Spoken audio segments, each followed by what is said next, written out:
My daughter screamed in front of everyone that I either apologize to her mother-in-law or get out of her house. All eyes were fixed on me, waiting to see me cry, beg, break. But I just stood up slowly from that uncomfortable chair where they had seated me, at the back of the room, far from the main table. I walked with my back straight until I was standing in front of Vilma, that woman with thin lips and an icy stare who had decided from day one that I wasn't good enough for her family. She smirked, certain I was going to kneel, but I didn't. I looked her directly in the eyes and said just one sentence. The silence fell like a concrete slab, and in the minutes that followed, the perfect life everyone thought they had began to crumble like a house of cards in the rain. My name is Alma Rodriguez. I am 69 years old, and this is the story of how I was erased from my own family. It all started 3 weeks earlier, on a Thursday afternoon. I was in my small kitchen, making vegetable soup, when I looked at the calendar hanging on the wall. That day was my youngest granddaughter's birthday, Sophia. She was turning 7. I had bought her gift 2 weeks earlier, a pink dress with embroidered flowers that she had seen in a store window and that cost me almost half of my Social Security check. I wrapped it in shiny paper with a white bow. I left it on the dining room table, ready to go. I waited all day for a call, a text, something. Rebecca, my daughter, always organized parties for the kids. She always let me know in advance, but that day my phone remained silent. Not a single ring, not one notification. I checked 2, 3, 5 times, nothing. I thought that maybe she was busy, that she would call me later, that maybe the party was on the weekend. But at 8 o'clock in the evening, when it was already dark and I was sitting in front of the television without really seeing it, I opened my phone to check one last time. I went on social media, something I rarely do because I don't really understand how those things work. And there it was, the first post on my screen. Rebecca had uploaded photos 2 hours earlier, more than 20 photographs, Sophia's party, gold and white balloons, a long table decorated with lace tablecloths, 3 tiered cakes, children running around in party hats, adults chatting with glasses in their hands, and in the center of it all, my granddaughter Sophia in a new cream-colored dress, opening presents. She was smiling so wide you could see all her teeth. Rebecca was behind her, hugging her. Daniel, my son-in-law, appeared in several photos, toasting with other men in suits. Rebecca's mother-in-law, Vilma, was sitting in the main spot, like a queen surveying her kingdom. I went through each photo slowly. I looked. I looked for my face. I looked for an empty space where I should have been. But there was nothing. I wasn't at that party. No one had invited me. No one had called me. No one had told me. They simply erased me, as if I had never existed, as if I weren't the grandmother, as if 69 years of life, of sacrifice, of love given without conditions, wasn't worth even a single phone call. The gift was still on my table, the pink dress with embroidered flowers that my granddaughter was never going to wear, because I was never going to be able to give it to her, because I didn't exist in this new life my daughter had built. I didn't sleep that night. I stayed seated in the dark living room, with my hands crossed in my lap, trying to understand. I tried to find a logical explanation. Maybe Rebecca lost my number. Maybe there was a misunderstanding. Maybe she thought I was sick and didn't want to bother me.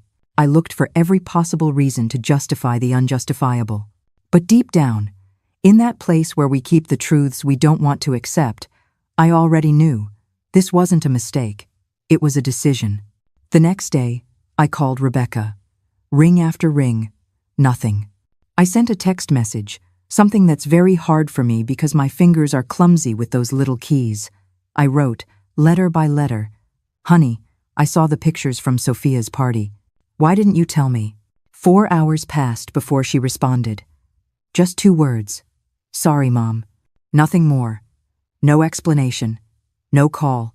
No real apology. Just 2 empty words sent to silence my pain.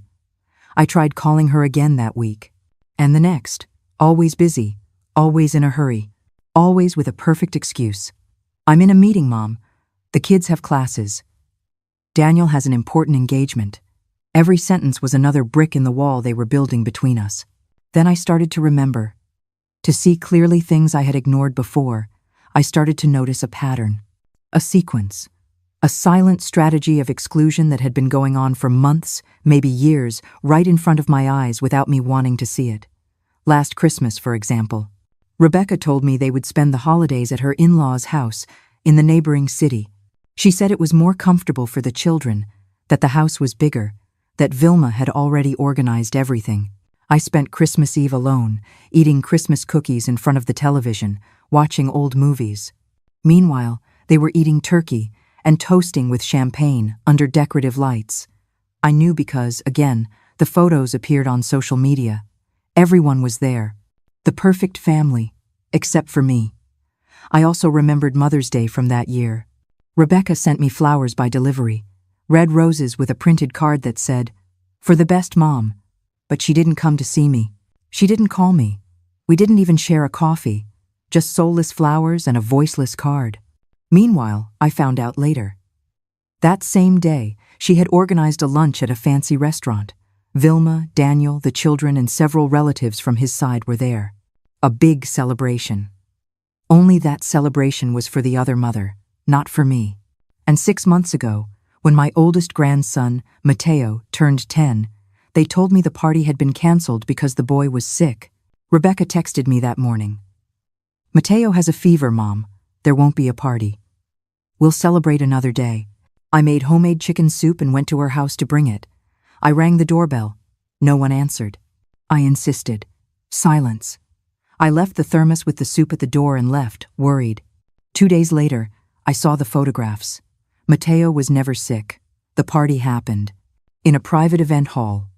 With clowns, candy tables, and more than 50 guests. Everyone except me. Every memory was a wound reopening. Every lie was a confirmation. I hadn't been forgotten by accident. I had been erased intentionally, with planning, coldly.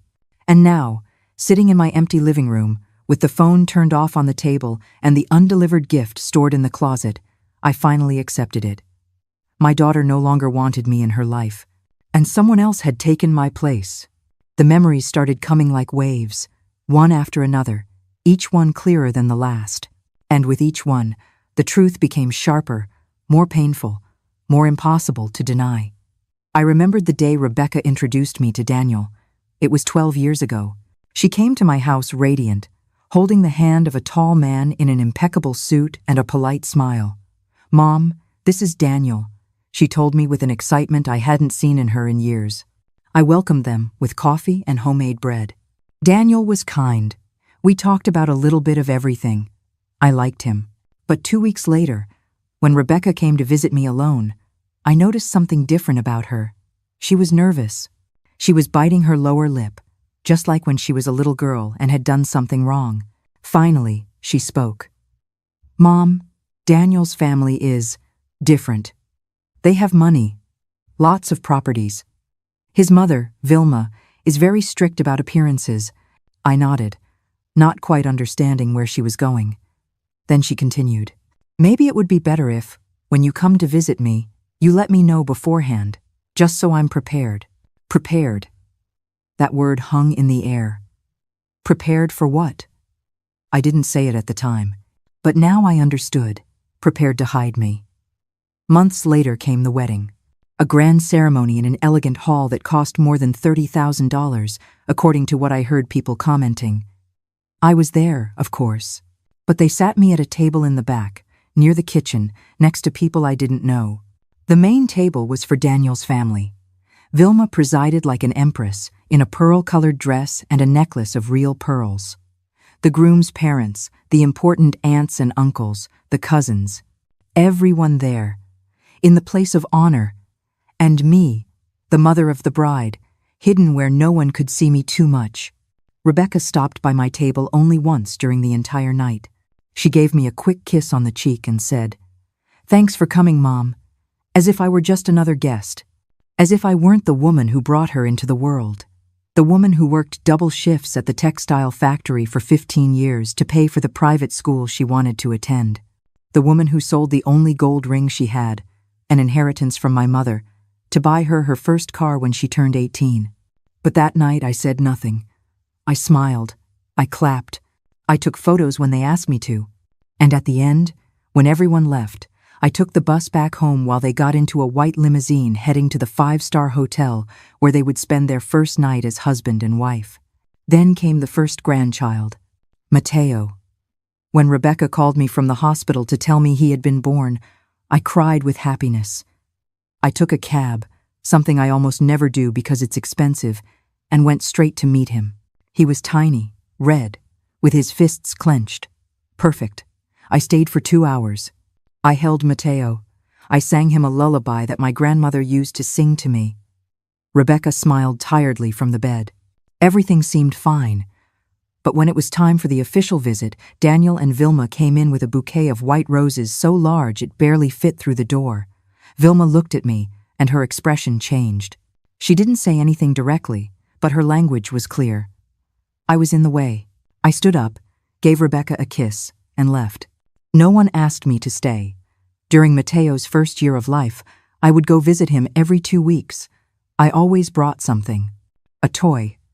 Clothes I knitted at night. Homemade food. But the visits started getting shorter.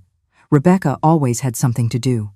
Mom, we have a pediatrician appointment today. My mother-in-law is coming for lunch today.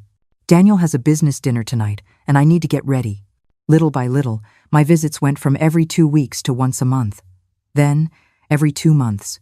Then, only on special occasions. And finally, only when I insisted so much that it was impossible to refuse me. I also remembered the time I moved apartments.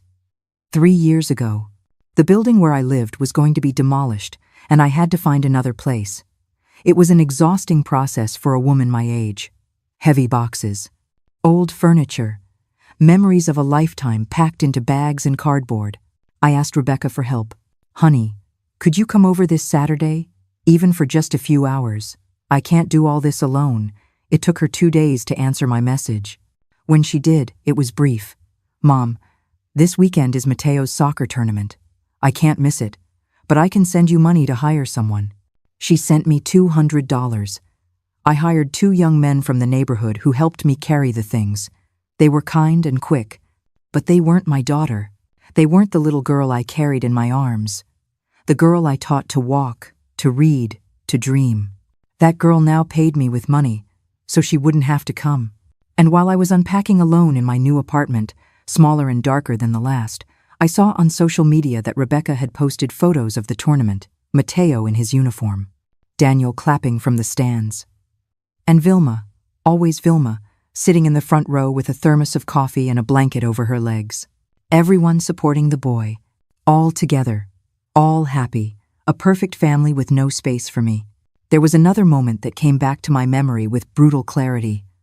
The day Sophia, my youngest granddaughter, had her first communion. I had spent $300 on a beautiful white dress for her. I bought it at the best store I could afford, with lace and tiny pearls sewn by hand on the collar. I went to the church. I watched the ceremony from the back because I arrived late. When it ended, everyone went outside to take pictures on the steps. I waited for my turn. I was carrying a bag with the wrapped dress. I wanted to give it to her in person, to see her little face light up. But when I got closer, Vilma was organizing the photographs. Just the immediate family first, she said in a firm voice. Daniel, Rebecca, Mateo, and Sophia posed. Then she called the paternal grandparents, then the aunts and uncles from Daniel's side. The photos went on and on. I waited to the side, with my bag in my hands, feeling smaller and smaller. Finally, I approached. Rebecca, can I take a picture with Sophia? My daughter looked at me uncomfortably. Vilma intervened before she could answer. Of course, Mrs. Alma. But quickly, because we're heading to the reception, and we can't be late. Mrs. Alma. That's what she called me. As if I were a stranger. As if I weren't the grandmother of the girl who had just received her first communion. I took one picture. Just one. Quick. Sophia smiled at the camera, but her eyes were searching for her other grandmother. I gave her my gift. She received it politely and immediately passed it to her mother. She didn't even open it. Then everyone left for the reception hall in 3 cars. No one offered me a ride. Mom, the cars are full. Rebecca told me without looking me in the eye. "You can take a cab. I'll reimburse you later." She never reimbursed me, and I never asked her for it. I took the bus back home. I didn't go to the celebration. I didn't have the strength. I didn't have the heart. I sat in my empty living room and cried like I hadn't cried since my husband died. I cried for the girl I raised, for the woman she had become, for the family I was losing without being able to do anything to stop it.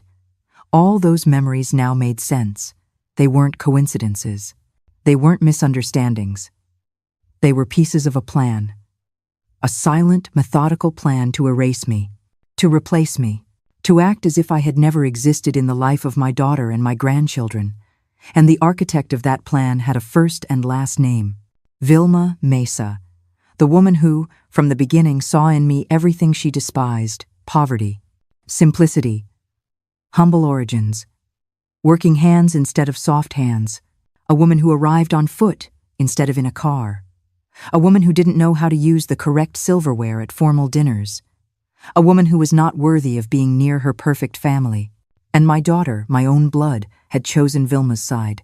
She had chosen comfort, money, status, the easy life. And to get it, she had to sacrifice something. She had to sacrifice me. The acceptance came on a Sunday morning. I woke up early.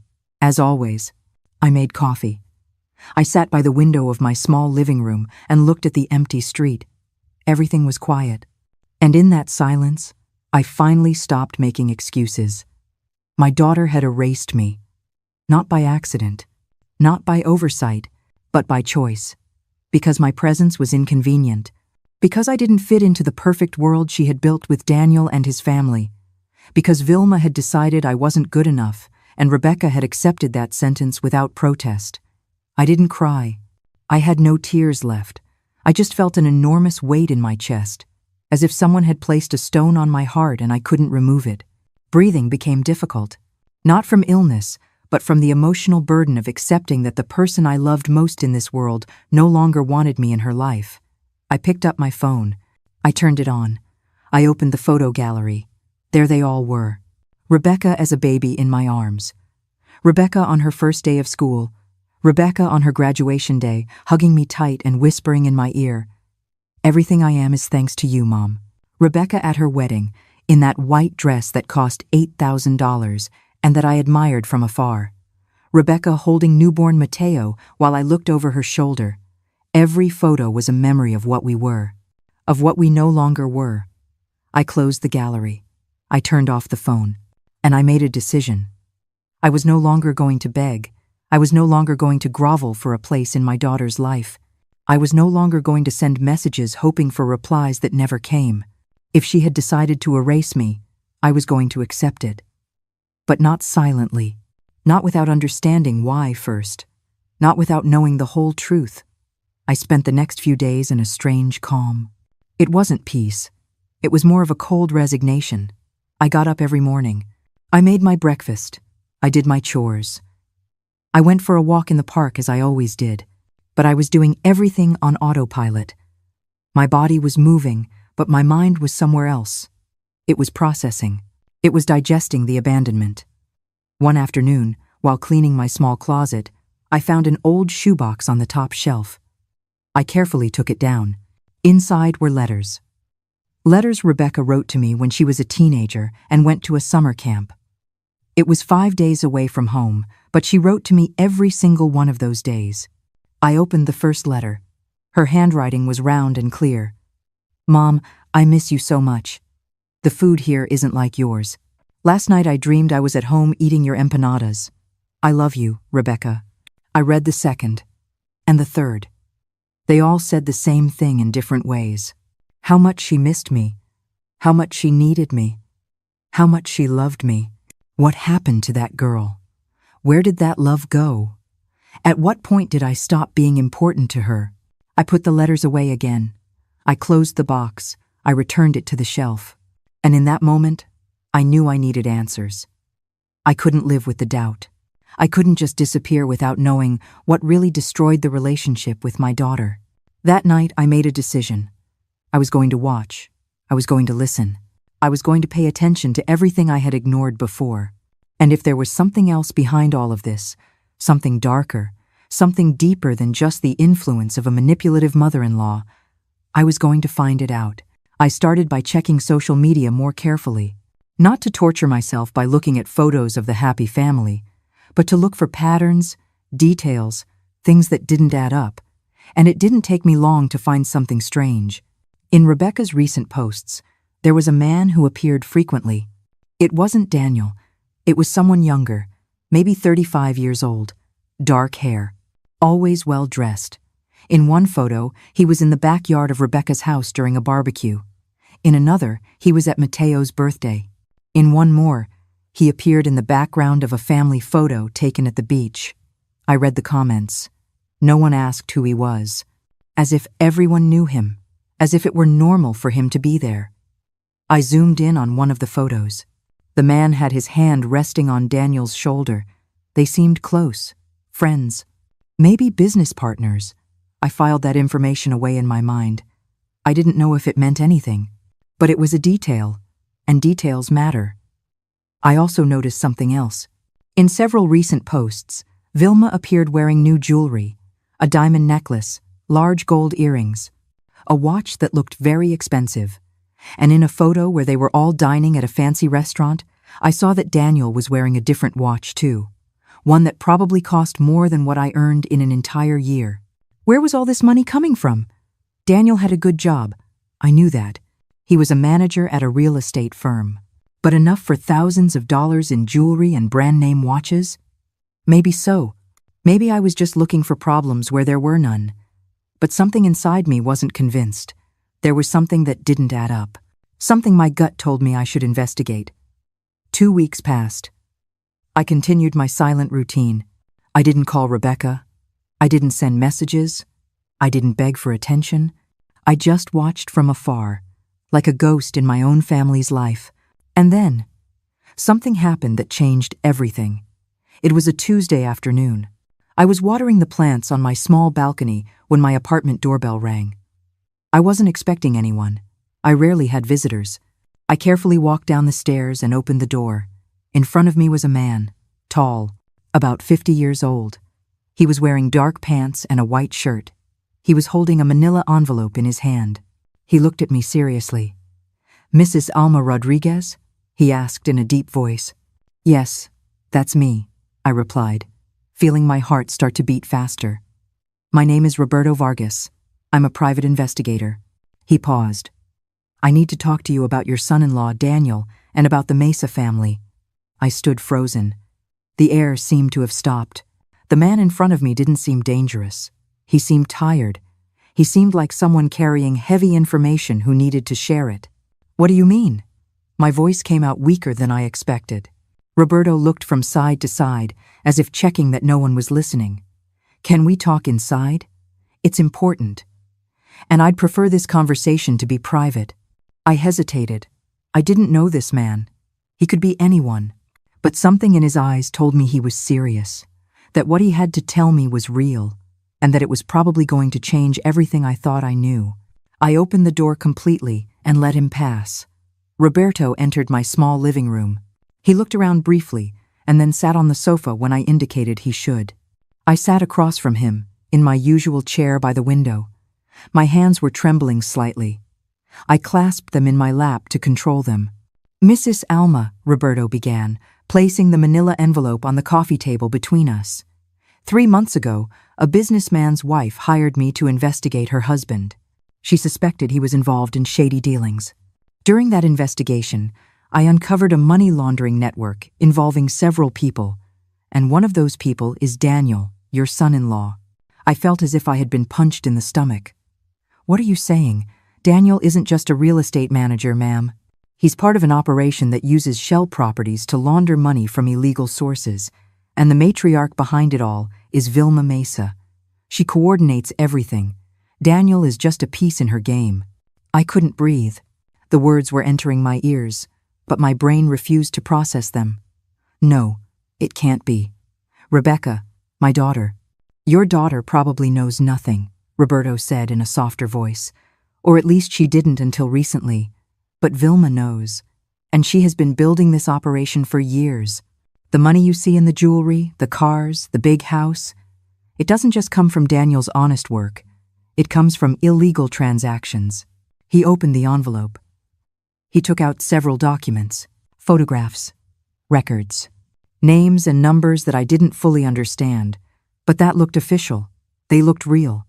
"Why are you telling me this?" I asked, feeling tears start to well up in my eyes. "Because you are the only person in that family who isn't under Vilma's control.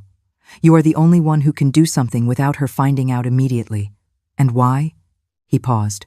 "Because my client, the woman who hired me, asked me to find someone in the family who could be an ally, someone who deserved to know the truth."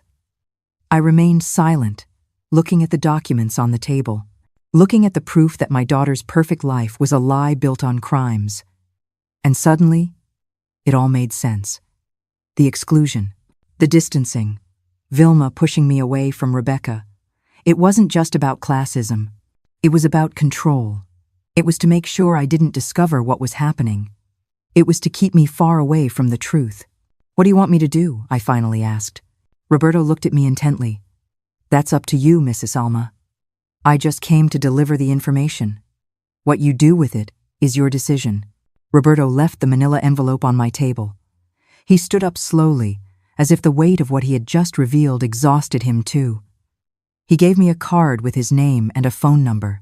"If you need help or have questions, you can call me," he said. "But be careful, Mrs. Alma. Vilma Mesa is not a forgiving woman, and if she finds out you know something, it could be dangerous." I nodded, unable to speak. Roberto walked to the door. Before leaving, he stopped and looked at me one last time. "Your daughter needs to know the truth. Even if it hurts, even if it destroys everything, the truth is always better than living in a lie." The door closed behind him.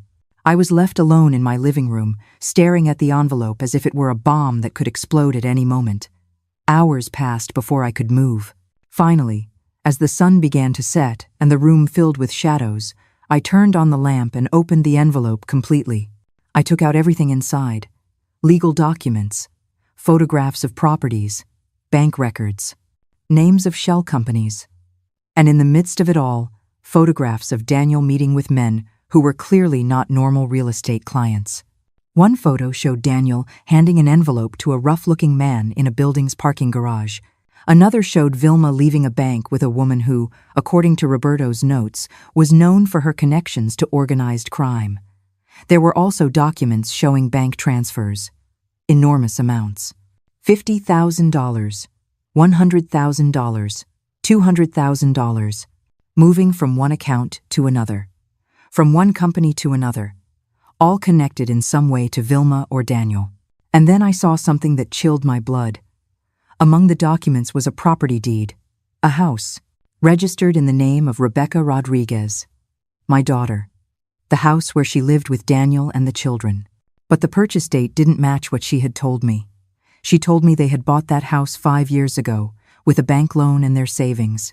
But according to this document, the house had been purchased 7 years ago, and the money didn't come from a bank. It came from a direct transfer from a company called Mesa Investments, a company that, according to Roberto's notes, was a front for money laundering. My daughter was living in a house bought with dirty money. Did she know? Did she have any idea where that money really came from? Or had Vilma and Daniel kept her in the dark to protect her, or to use her? I felt nauseous. I got up and went to the bathroom. I splashed cold water on my face. I looked at myself in the mirror. My eyes were red. My skin looked pale. I looked 10 years older than I was. But amidst that pain, amidst that shock, something else began to grow inside me. It wasn't rage. It wasn't hatred. It was determination. A cold, clear certainty that I could not stay silent, that I could not let this continue. My daughter was in danger, even if she didn't know it, even if she had abandoned me, even if she had erased me from her life. She was still my daughter, and I was still her mother, and mothers protect their children, always, no matter what. I went back to the living room. I organized all the documents carefully. I read them one by one, trying to understand every detail. I wasn't a lawyer. I wasn't an investigator, but I wasn't stupid either. 70 years of life had taught me to recognize when something was wrong, and this was very wrong. I picked up my phone. I thought about calling Rebecca, about telling her everything immediately. But I stopped. If I called her now, scared and without a plan, she might not believe me. She might think I was making things up out of spite. She might tell Daniel, and if Daniel told Vilma, everything would fall apart before I could do anything. No. I needed to be smart. I needed more solid proof. I needed a plan. I didn't sleep that night. I sat in my chair, with the documents in my lap, thinking, remembering, analyzing every conversation I'd had with Rebecca in recent years.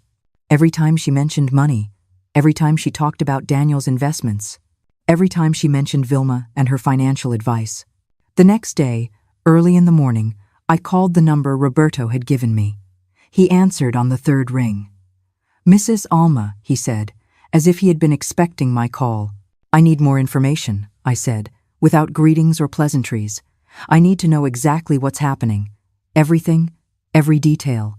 There was a brief silence. Then Roberto spoke. "Are you sure? Once you know everything, you can't forget it. You can't pretend you don't know." "I'm sure." "All right. Can you come to my office this afternoon? I have more documents I couldn't bring you yesterday. And there are things I need to explain in person." "Tell me where." He gave me an address in the city center, 40 minutes by bus from my apartment. We agreed to meet at 3 o'clock in the afternoon. I hung up the phone. I showered. I got dressed in simple but presentable clothes, gray pants and a white blouse. I pulled my hair back into a low bun. I looked at myself in the mirror one last time before leaving, and I saw something in my eyes I hadn't seen in months. Purpose. Roberto's office was in an old 3-story building. I climbed the stairs slowly, holding onto the metal railing. On the second floor, I found a door with a small plaque that said, "Roberto Vargas, Private Investigations." I knocked. The door opened almost immediately. Roberto greeted me with a serious expression and invited me in. The office was small, a desk cluttered with papers, an old computer, metal filing cabinets against the wall. It smelled like coffee and old paper. "Please, sit down," Roberto said, pointing to a chair in front of his desk. Saturday. He settled in on the other side and pulled a thick folder from one of the drawers. "Mrs. Alma, what I'm about to show you is serious, very serious. Vilma Mesa has been building this operation for over 15 years. She started small, with legitimate properties. But 10 years ago, she partnered with dangerous people who needed to launder money from illegal activities. She offered them a service. She bought properties in the names of shell companies, resold them, moved the money, cleaned it, and kept a 20% commission on each transaction." He opened the folder. He showed me more photographs, more documents, fake contracts, inflated invoices, all meticulously organized. "Daniel got into the business 7 years ago, right after marrying your daughter. Vilma recruited him. She promised him wealth, status, a life he could never have had working honestly. And he accepted." "And Rebecca?" I asked, my voice trembling. "Does my daughter know?" Roberto shook his head slowly. "I don't think so, at least not everything. Vilma is very careful. She keeps Rebecca busy with the children, with the social life, with appearances. She uses her as a facade, a perfect family, a devoted wife, well-behaved children, all so that no one suspects what's really happening behind the curtains." I closed my eyes. I felt like tears wanted to come out, but I held them back.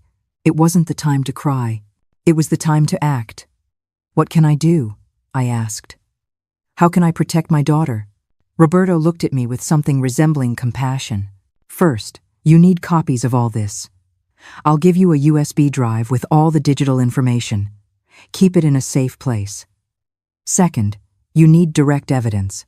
Something Rebecca can't deny. Something that will force her to see the truth.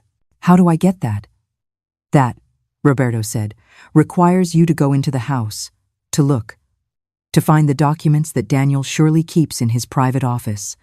The authorities need physical proof to act.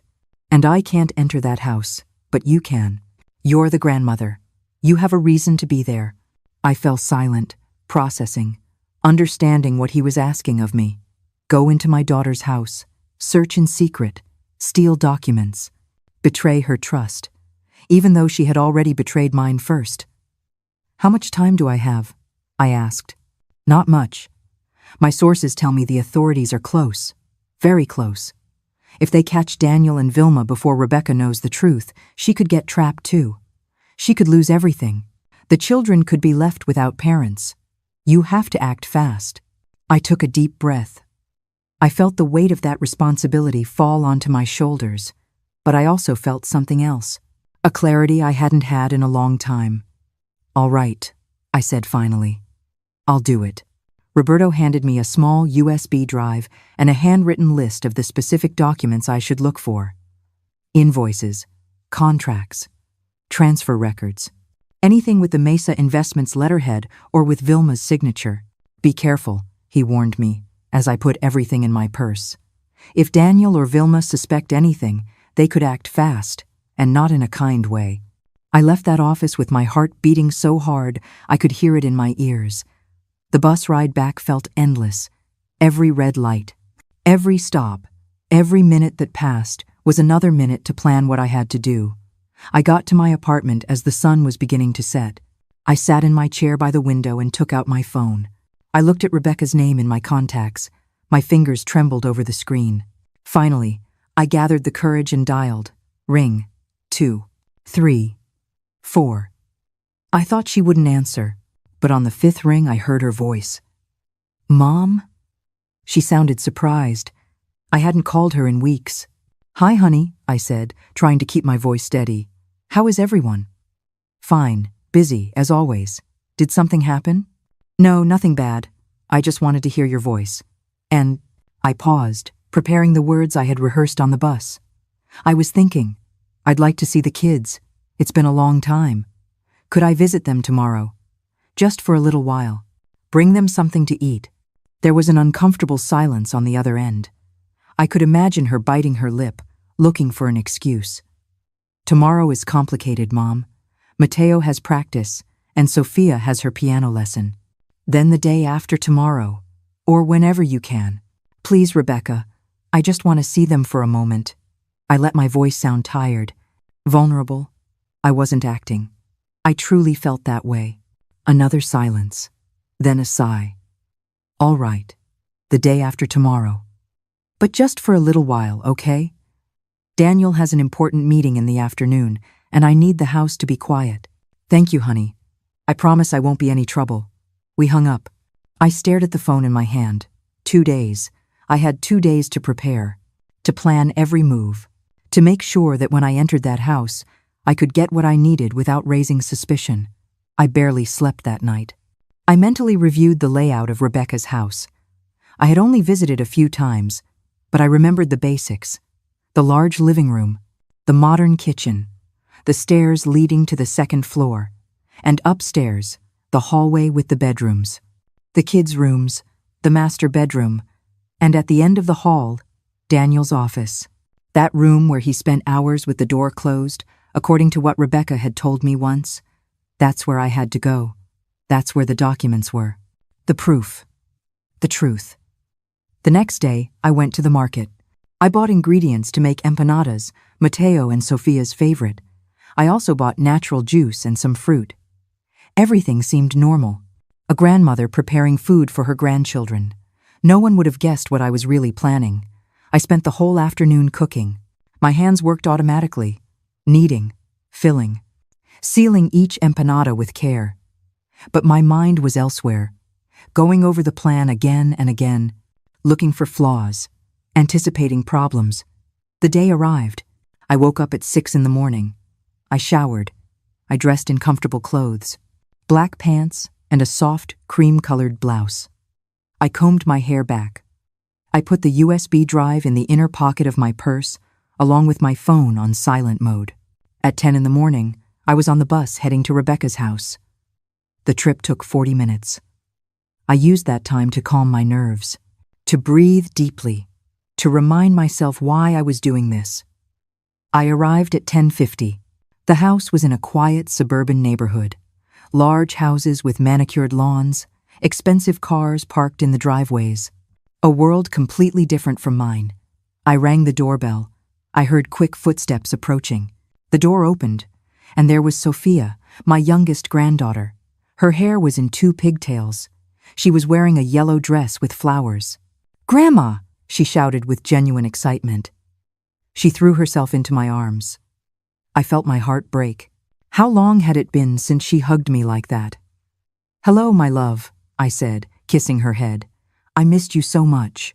Rebecca appeared behind her. She was wearing jeans and a white blouse. She looked good, rested, happy, even, as if she didn't have a single worry in the world. "Hi, Mom," she said with a polite smile. "Come in." I entered, carrying my purse and a thermal bag with the empanadas. The house smelled like pine cleaner. Everything was impeccably tidy. Modern furniture, shiny hardwood floors, expensive paintings on the walls. "I brought empanadas for the kids," I said, lifting the bag. "Freshly made this morning." "That's sweet, Mom. Thank you." Rebecca took the bag and carried it to the kitchen. Sophia took my hand and led me to the living room. "Grandma, come see my drawings. I made one of you." I sat on the sofa while Sophia ran upstairs to get her drawings. Matteo appeared from the hallway. He was 11 now, taller, looking more like his father. "Hi, Grandma," he said with less enthusiasm than his sister, but at least he greeted me. "Hello, Matteo. How's school?" "Fine," a short answer. Typical for his age. He sat on the other sofa and pulled out his phone. Rebecca returned from the kitchen. "Do you want some coffee, Mom?" "Yes, please." She disappeared again. I looked around. I searched discreetly. The staircase was to my right. The second floor was quiet. Was Daniel upstairs? Was he home? "Is Daniel working?" I asked aloud, trying to sound casual. "He left early," Rebecca answered from the kitchen. "He had a meeting with some clients. He'll be back around 3. "Perfect. That gave me time." Sophia came down with a folder full of drawings. She sat next to me and began to show me each one. I admired them with genuine affection. She had drawn the whole family: Daniel, Rebecca, Matteo, herself. And in one of the drawings, in a small corner, was me, separated from the rest, alone. "This is you, Grandma," Sophia said, pointing to the figure. "I drew you at your house, because you almost never come here." Her words were innocent, without malice, but they hurt like a direct blow to the heart. "It's beautiful, my love," I managed to say. "Can I keep it?" "Yes, it's for you." Rebecca returned with 2 cups of coffee. She handed me one. I took a sip. It was hot, strong. I needed that caffeine to stay alert. We spent the next hour chatting. Well, mostly I listened while the children talked about school, their friends, their activities. Rebecca chimed in from time to time, correcting something or adding details. Everything seemed normal. A common family visit, but I was waiting for the moment. The opportunity. It came at 12:30. Rebecca stood up. "Kids, go wash your hands. It's time for lunch." She turned to me. "Mom, are you staying to eat?" I made pasta. "I'd love to." Sophia and Matteo ran up the stairs. Rebecca went to the kitchen, and I seized that moment of solitude. I got up from the sofa. I walked toward the stairs with quiet steps. I went up slowly, holding the railing. The second floor had a long hallway, 3 doors on the left, 2 on the right. At the end, a closed door, Daniel's office. I heard water running in one of the bathrooms, the kids washing their hands. I heard Rebecca moving pots in the kitchen below. I had seconds, just seconds. I walked to the end of the hall. I turned the knob of the office. It wasn't locked. The door opened without a sound. I went in. I closed it behind me carefully. My heart was beating so hard I thought I was going to faint, but I couldn't stop now. The office was small. A dark wood desk, a computer, shelves full of binders, a metal filing cabinet in the corner. I went straight to the desk. I opened the first drawer. Documents, invoices, nothing relevant. Second drawer, more documents, lease agreement, legitimate properties. Third drawer, locked, damn it. I looked around for the key. Nothing. Then I remembered something Roberto had told me. People always hide important keys nearby. Under something. Behind something. I checked under the desk. Nothing. I lifted the computer keyboard. There it was. A small key taped underneath. I peeled it off carefully. I inserted it into the lock. Turned. Click. It opened. Inside was a thick folder. I pulled it out. I opened it. And there it was. Everything. Contracts with fake names. Bank transfers. Receipts for payments to companies that didn't exist. And in the center, documents signed by Vilma Mesa. I took out my phone. I took pictures of every page. One after another. Quickly, but making sure they were clear. Then, I heard footsteps on the stairs. My heart stopped. The steps were coming up slowly. They weren't the kids. It was Rebecca. "Mom?" Her voice came from the hallway. "Are you upstairs?" I quickly put my phone in my pocket. I closed the folder. I put it back in the drawer. I locked the drawer. But I didn't have time to tape the key back under the keyboard. I shoved it into my other pocket. The footsteps were getting closer. I looked around for an excuse. Anything to justify my presence in that office. The door opened. Rebecca appeared in the doorway. She looked at me with surprise and something else. Distrust. "What are you doing in here, Mom?" I'm sorry, honey. I was looking for the bathroom and got the wrong door." My voice sounded shaky, unconvincing even to myself. Rebecca narrowed her eyes. "The bathroom is 2 doors back. You know this is Daniel's office. You shouldn't be in here." "You're right. Forgive me." I walked toward the door. Rebecca didn't move immediately. She was watching me, as if trying to read my mind. Finally, she stepped aside to let me pass. We went down the stairs together in silence. The tension was palpable. We reached the dining room where the children were already seated, waiting. Sophia was smiling. Matteo was still on his phone. Rebecca served the pasta. I sat down and tried to eat, but every bite was hard to swallow. My mind was on the key in my pocket, on the photographs on my phone, on Rebecca's gaze, which continued to watch me with too much attention. The lunch passed with forced conversation. The children talked. I responded with monosyllables. Rebecca barely touched her food. Something had changed. She knew, or at least she suspected. At 2 o'clock in the afternoon, I stood up. "I should go." I have a doctor's appointment." "Are you okay, Mom?" Rebecca asked, but her tone didn't sound worried. It sounded cautious. Yes, just a routine checkup." I said goodbye to the children. Sophia hugged me tight. Matteo raised his hand in a vague gesture of farewell. Rebecca walked me to the door. "Mom," she said before I left, "if you need anything, you just have to ask. You don't have to. Look for things on your own." I looked her in the eyes. In that moment, I knew she knew exactly what I had done. Or at least she had a strong suspicion. "I know, honey." "Thank you." I walked to the bus stop with shaky legs. I didn't look back, but I felt Rebecca's gaze fixed on my back until I turned the corner. On the bus, I checked my phone. The photographs were there. Clear. Legible.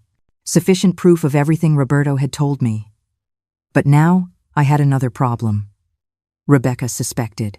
And if Rebecca suspected, she would tell Daniel, and Daniel would tell Vilma.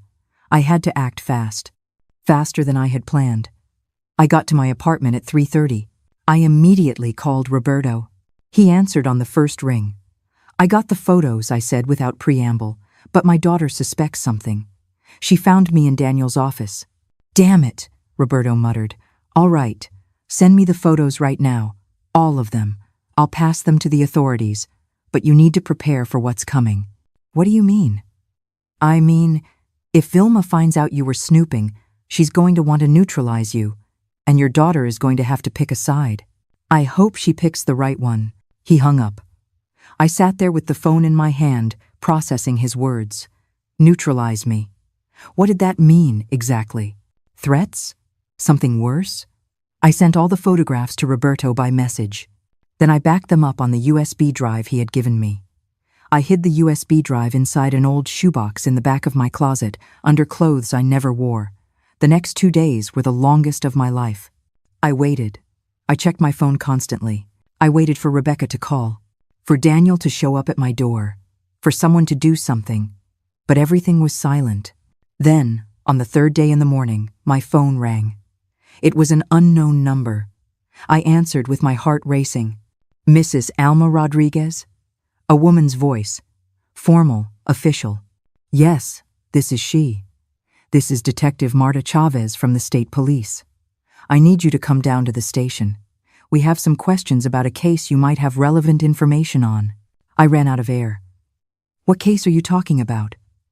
I'd rather not discuss it over the phone. Can you come in this afternoon at 4 o'clock? Yes, I'll be there.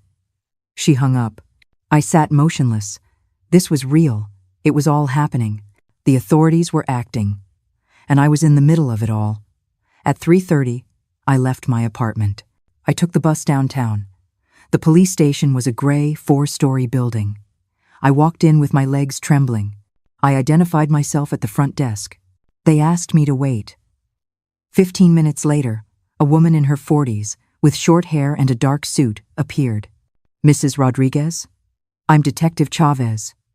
Please, come with me. I followed her down a hallway to a small interrogation room. Table, 2 chairs, a camera in the upper corner.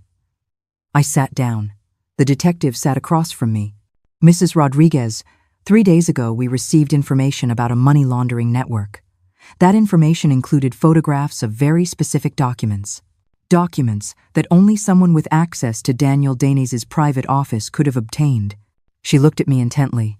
It was you who took those photographs, wasn't it? I took a deep breath. This was the moment.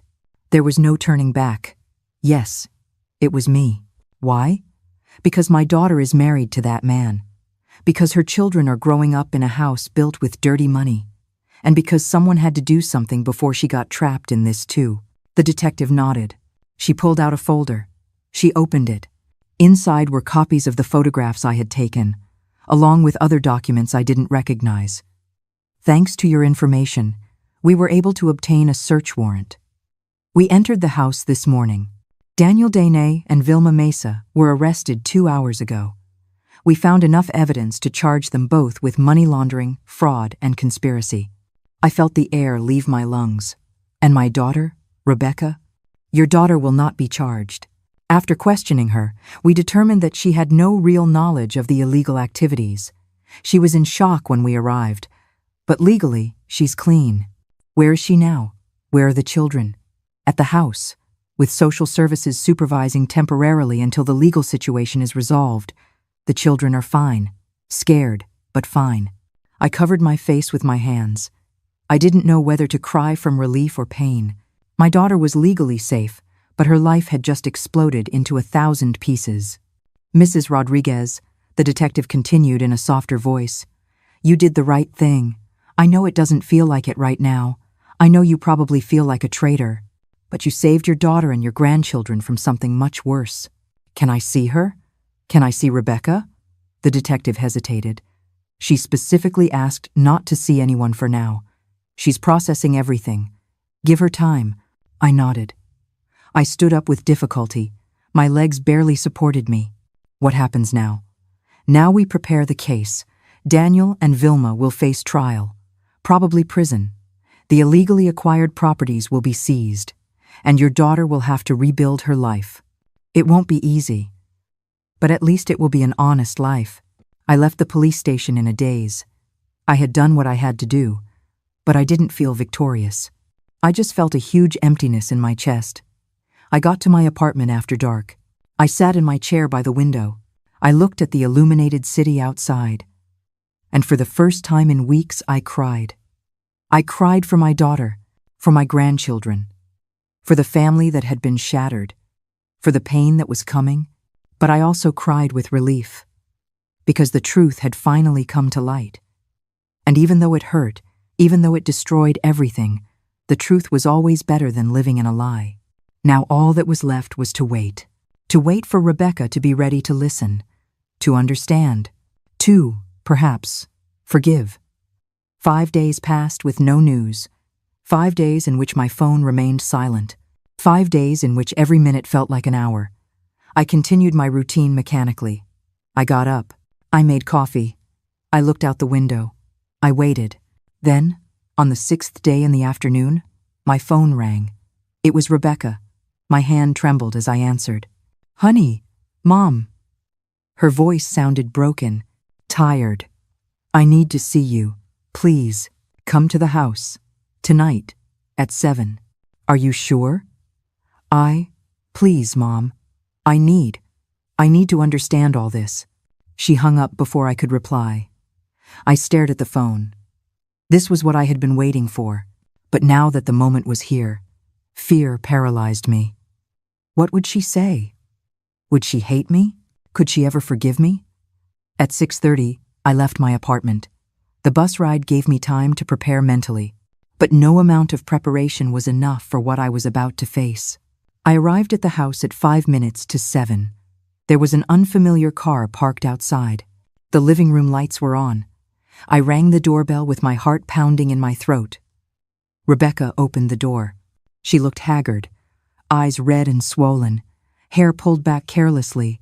She was wearing sweatpants and an old sweatshirt. I hadn't seen her this destroyed since her father died 10 years ago. "Come in," she said, her voice flat. I entered. The house felt different, colder, emptier, as if the soul had left along with the lies that held it up. In the living room, there were 3 other people. A woman in her 30s in a formal uniform, holding a clipboard, social services, I assumed, and sitting on the sofa, Matteo and Sofia. The children looked at me with confused eyes. "The kids are going to stay with Teresa," Rebecca said, gesturing to the woman. "Just for tonight. We need to talk without them hearing." Teresa stood up. "Come on, kids. Let's go to my house. I made cookies." Sofia stood up slowly. She came to me and hugged me.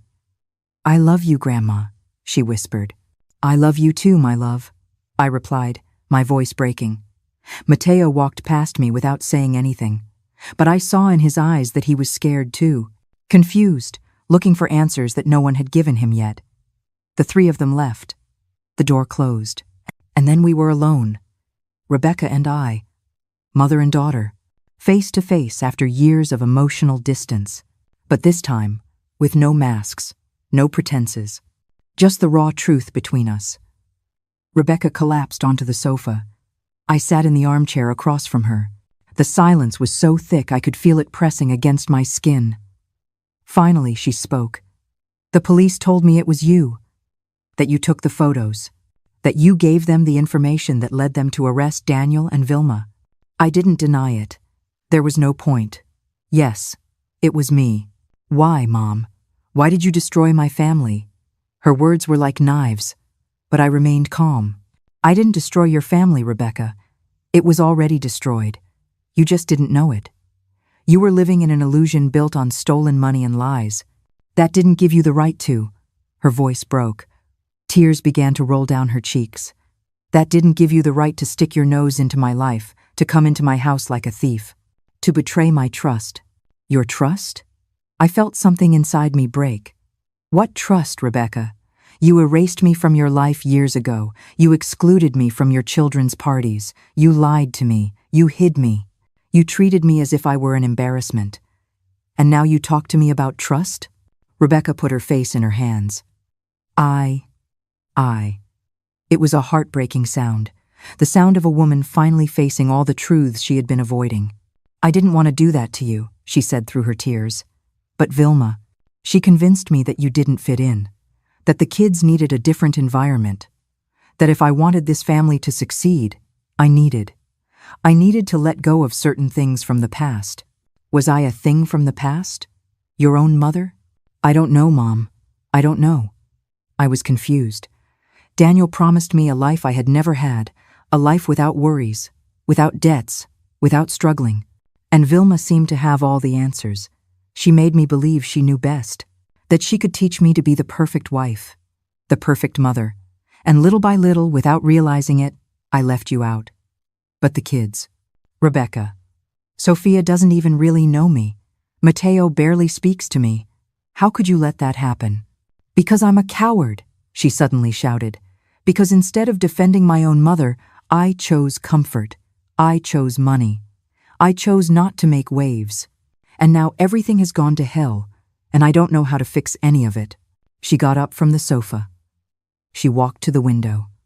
She stood there, her arms crossed over her chest, staring into the darkness. I took a deep breath. Rebecca, did you know where the money was coming from? Did you know what Daniel and Vilma were doing? She shook her head without turning around. No, not everything. I knew Daniel had business I didn't understand. That Vilma handled things she called investments. But every time I asked, they told me not to worry, that it was complicated, that I should just focus on the kids and the house. And I obeyed, like a fool. You're not a fool. You were manipulated. It's the same thing, Mom. I was weak enough to let them manipulate me. She turned to face me. Her eyes were red, but there was something else in them too. Rage. Vilma played me from the beginning. She made me believe she was helping me, that she was polishing me, when in reality, she was just using me as a facade. The perfect wife, the perfect children, all so no one would suspect what they were really doing. I know. That's why I had to act, because if I didn't, this would have continued, and eventually, you would have been legally trapped too. The children would have grown up thinking this was normal. That stealing was okay, as long as you had enough money to hide it. Rebecca sat back down. She leaned forward, her elbows on her knees. The detective told me Daniel could face up to 20 years in prison. Vilma too. That all the properties, including this house, will be seized. That there will be nothing left. I'm sorry, honey. Don't be. It's what they deserve. It's what we all deserve for being so blind. She looked up at me. But that doesn't mean I'm not furious with you too. Mom, you did the right thing. But you did it in the worst possible way. You could have told me. You could have trusted me. Would you have believed me? If I had come to you a week ago and told you your husband was a criminal, would you have believed me? Or would you have believed him? Silence. We both knew the answer. I probably would have believed him, she finally admitted. And then I would have pushed you away even further, and Vilma would have used it to make sure you never came back. Exactly. That's why I had to get proof. That's why I had to act in silence. Because it was the only way to save you. Rebecca closed her eyes. The tears were still falling, but now they were quieter, more resigned. So now what, Mom? What am I supposed to do now? I have no house. I have no money. My husband is in jail. The woman I thought was my mentor turns out to be a criminal, and my kids are terrified, not understanding why their life turned into a nightmare overnight. I stood up. I walked over to her. I knelt in front of my daughter and took her hands in mine. They were cold, trembling. Now, you rebuild. From scratch. With the truth, no lies, no facades. And you don't do it alone. You do it with me. If you'll let me, if you can forgive me for hurting you, even if it was to save you. Rebecca looked at me, really looked at me. For the first time in years, I saw my daughter, not the woman she was pretending to be, but the little girl who once hugged me and told me I was her hero. I don't know if I can forgive you yet, Mom, she said, her voice breaking, but I do know that I need you. The kids need you, because out of all the liars in my life, you were the only one who had the courage to tell the truth, even when it hurt, even when it destroyed everything. I hugged her. She let herself be hugged.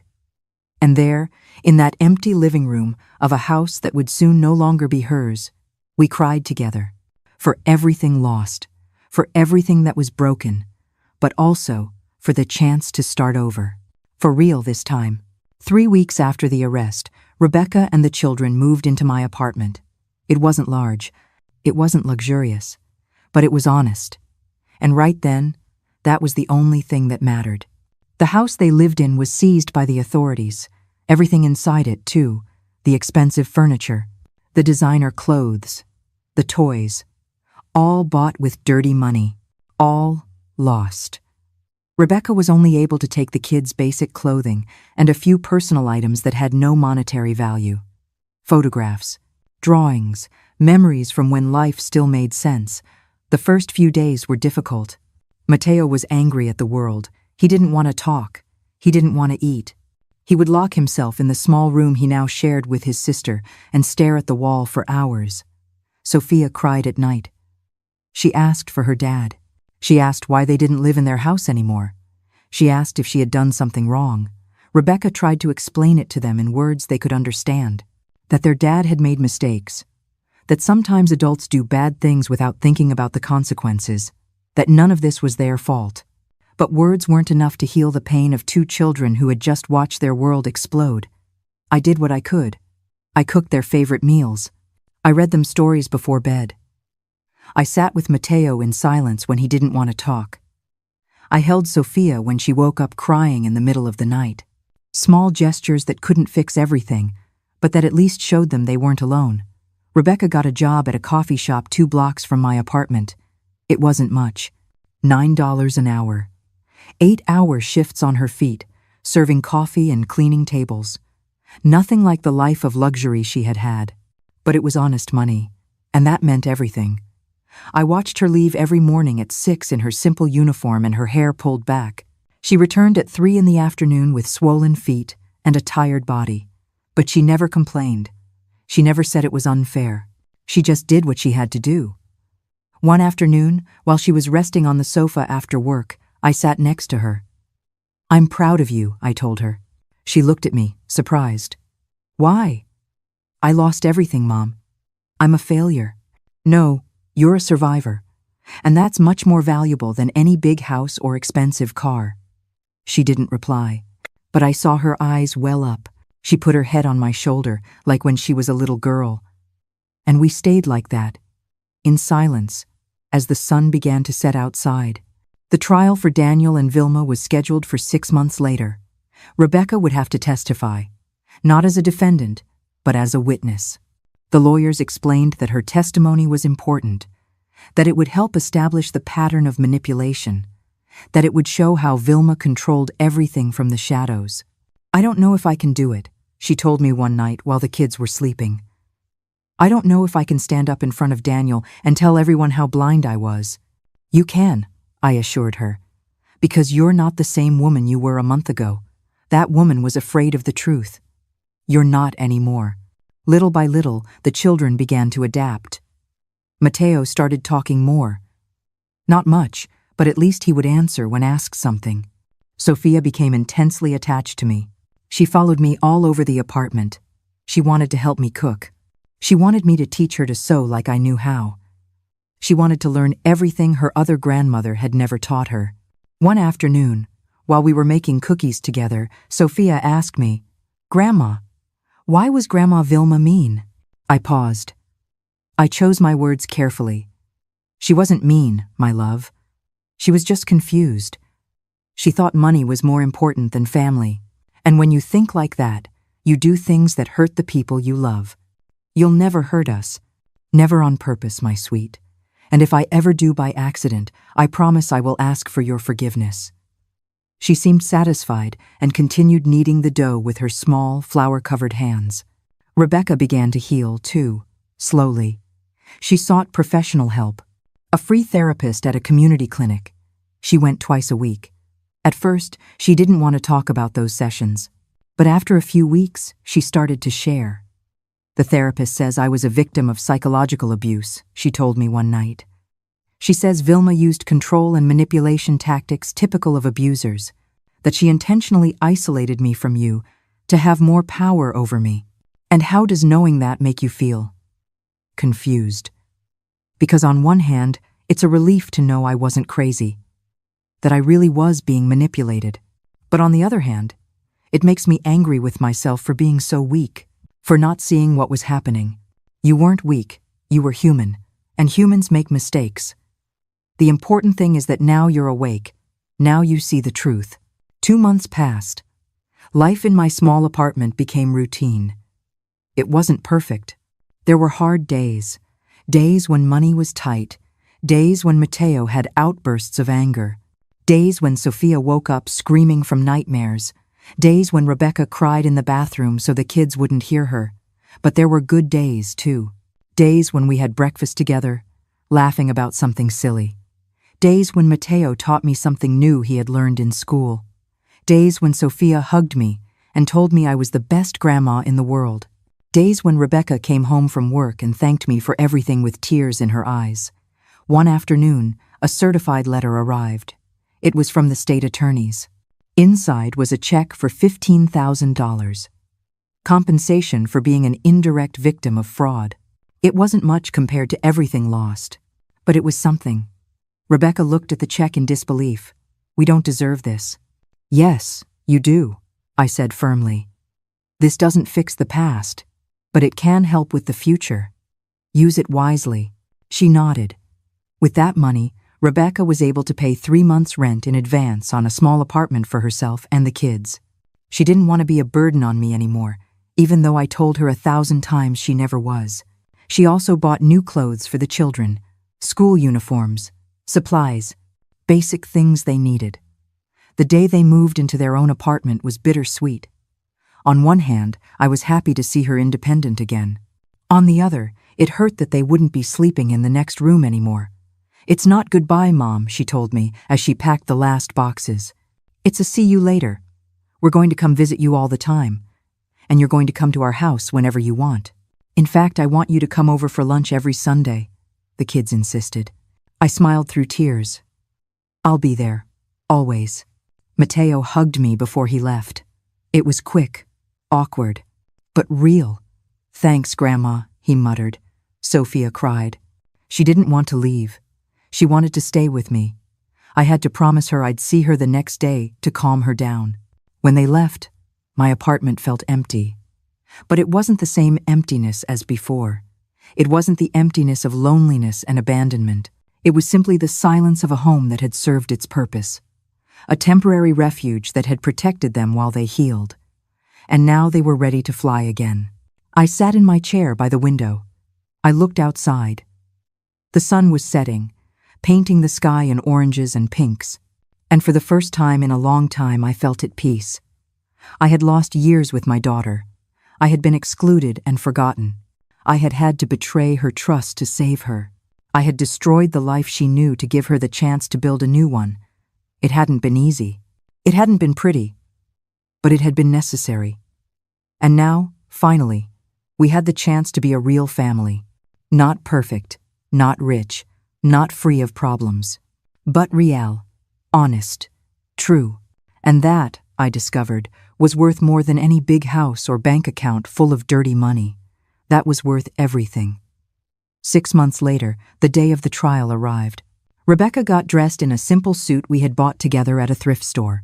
Light gray, somber, appropriate for the occasion. I went with her. Not because she asked me to, but because a mother doesn't abandon her daughter when she needs her most. The courthouse was an imposing gray stone building. We went through the metal detectors. We went up to the 3rd floor. The courtroom was packed. Journalists, curious onlookers, other victims of the fraud network that Vilma and Daniel had woven for years. I saw Daniel enter in handcuffs. He had lost weight. His expensive suit had been replaced by an orange prison jumpsuit. He no longer had that confident smile. His eyes were sunken, defeated. When he saw Rebecca, he tried to hold her gaze. She looked away. Vilma entered next. She still tried to maintain her dignity, head high, straight posture. But the chains on her wrists and ankles told another story. She was no longer the empress controlling everything from the shadows. She was just an old woman facing the consequences of her crimes. The trial lasted 3 days. Witnesses paraded one after another. Forensic accountants explained the transactions. Agents presented evidence. And on the 3rd day, they called Rebecca to the stand. I watched her walk forward with steady steps. Saturday, she swore to tell the truth. And then she began to speak. She spoke about how she met Daniel, how Vilma welcomed her with false warmth, how, little by little, she was isolated from me, about the lies they told her, the truths they hid from her, how she lived in a bubble of luxury, not knowing it was all built on crimes. Her voice didn't tremble. Her eyes didn't fill with tears. She spoke with clarity, with firmness, with the truth she had taken so long to accept.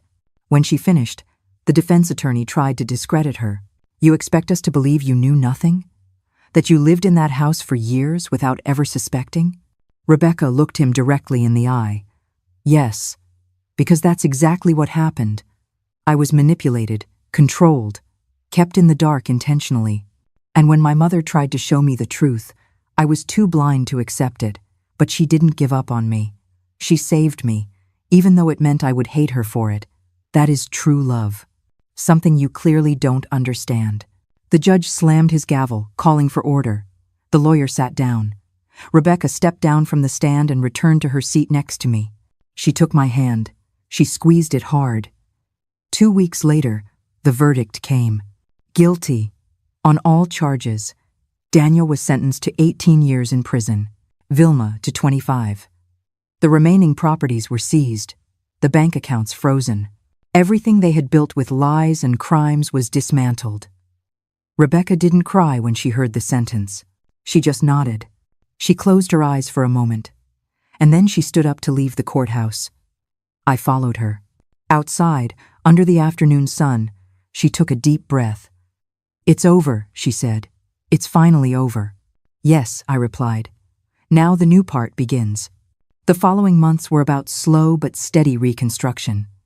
Rebecca got a better job in an administrative office. She didn't earn much, but it was enough. The kids adjusted to their new school. They made friends. They stopped having nightmares as often. Matteo started playing soccer on a local team. Sophia joined an art group at the community library. Little by little, they were becoming children again. Not the spoiled children who grew up in a house of fake luxury, but real children with genuine smiles and honest dreams. Rebecca and I became closer than we had ever been. We had lunch together every Sunday as she had promised. We talked on the phone every night. She asked me for advice. She told me her fears. She thanked me over and over for not abandoning her when it would have been easiest to do so.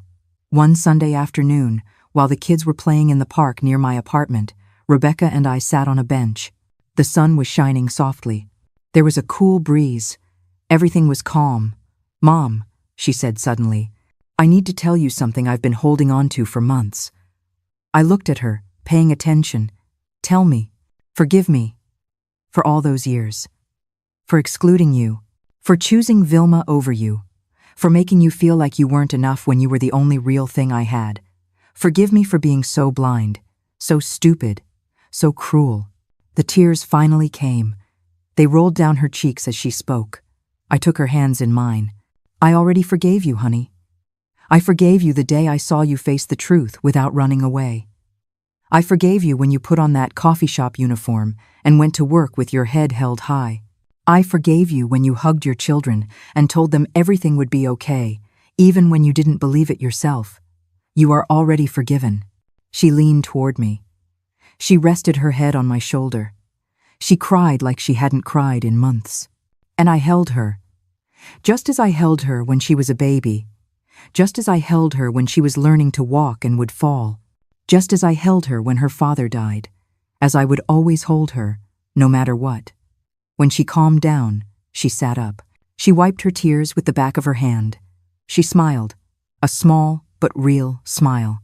"You know what the strangest part of all this is?" she said. "What?" "That I lost everything. The house, the money, the status, the perfect life. But for the first time in years, I feel free. I feel like myself. I don't have to pretend anymore. I don't have to pretend to be someone I'm not. I can just be." "That's the best gain of all," I told her. We sat there, watching Matteo and Sophia play on the swings, laughing, shouting, being kids. They were healing too, slowly but surely. That night, before I went to sleep, I sat in my chair by the window as I always did. I looked out at the city, the lights, the movement, the life that continued, no matter how much pain or how much loss.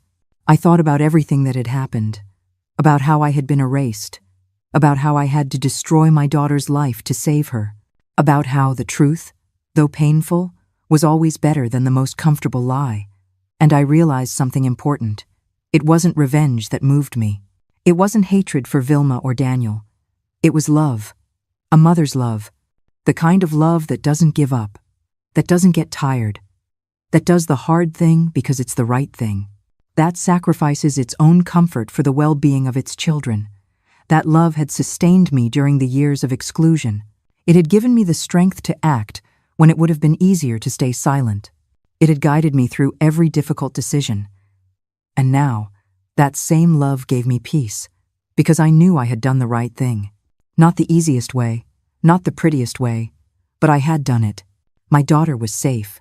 My grandchildren were growing up with real values, and I, finally, had my place back in their lives.